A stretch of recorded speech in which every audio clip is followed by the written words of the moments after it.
রাশিয়ার সঙ্গে অসম যুদ্ধে ক্ষতবিক্ষত ইউক্রেন। গোটা পশ্চিমা বিশ্ব থেকে অর্থ ও অস্ত্র সহায়তা পেলেও দেশটি রাশিয়ার সামনে সুবিধা করতে পারছে না। অর্থনীতির বেহাল অবস্থা।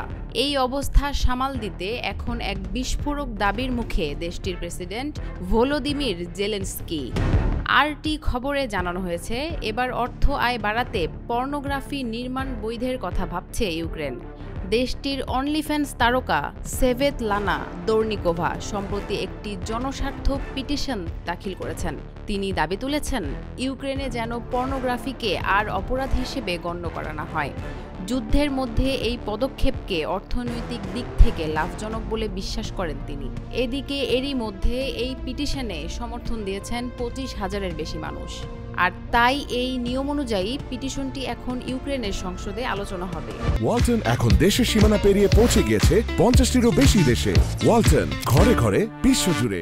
দোরনিকোভা বলেছেন, আমি 5 বছরে প্রায় $1 মিলিয়ন কর দিয়েছি, অথচ আমাকে 2 বার পর্ন প্রোডাকশনের জন্য মামলায় ফাঁসানো হয়েছে। তার যুক্তি, পর্নোগ্রাফি যেহেতু কারো ক্ষতি করে না, তাই তা অপরাধ হতে পারে না। উল্লেখ্য যে ইউক্রেনে 2009 সাল থেকে পর্নোগ্রাফি নিষিদ্ধ।